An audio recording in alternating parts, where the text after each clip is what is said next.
Hola, bienvenidos a la lectura del día de los personajes del Virreinato, este esfuerzo que estamos haciendo por dar a conocer personajes importantes de una época a la que se ha tratado en el mejor de los casos de manera un poco despectiva, siendo que son 294 años fundamentales para la historia de México.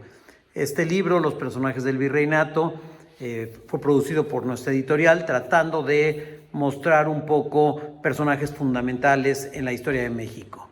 Mi nombre es Luis Jorge Arnau, soy el director de Paralelo 21 y hoy me toca hablar de Luis de Velasco y Castilla, personaje de 1607.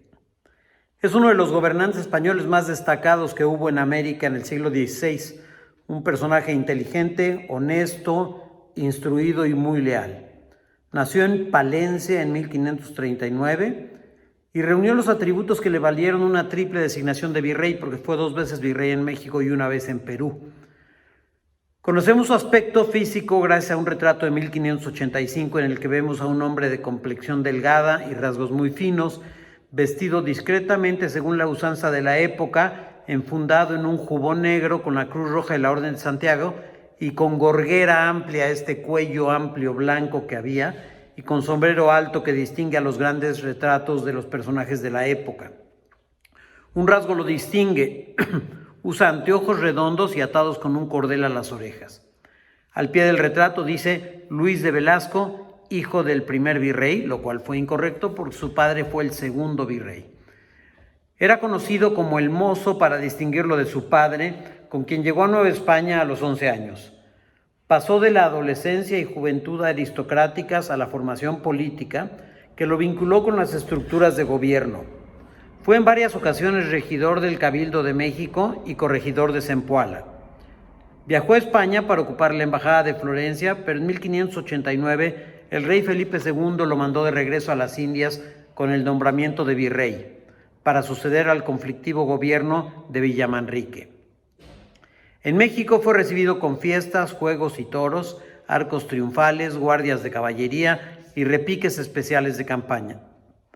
Durante su primera gestión se distinguió por crear políticas que detuvieron la disminución de la población indígena y que la fortalecieron jurídicamente ante los abusos en los juicios y tribunales.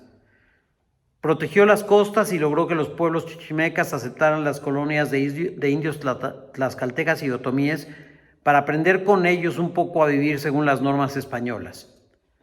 En la capital mandó construir la Alameda, un paseo y lugar de recreo poblado que en un principio de álamos y sauces. No obstante, también despertó algunos reclamos de los indios por la imposición de impuestos a modo de préstamos forzosos que fueron usados para solventar la necesidad de fondos de la corona. Luis de Velasco, el Mozo, fue promovido para encabezar el Virreinato de Perú, donde residió de 1595 a 1604, para regresar después a sus encomiendas en Azcapotzalco.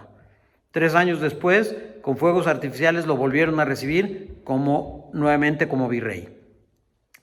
Velasco sometió la rebelión de esclavos en Veracruz que encabezó Yanga, personaje del que también vamos a hablar aquí, y enfrentó graves inundaciones en la capital, comisionando al cosmógrafo alemán Enrico Martínez en las labores de desagüe, una situación histórica patética. Impulsó la reconstrucción de un antiguo hospital y procuró regular situaciones conflictivas como la esclavitud, los servicios personales y el repartimiento de indios. A los 71 años fue nombrado por Felipe III presidente del Consejo de Indias. Después abandonó México en 1611 y vivió sus últimos años en Sevilla, donde recibió el título de Marqués de Salinas y falleció en 1617. Pues les agradezco mucho su atención al personaje de hoy. Los esperamos mañana en un nuevo capítulo de esta historia, tratando de recordar que hay que conocer nuestro pasado para enfrentar nuestro presente y construir nuestro futuro. Gracias.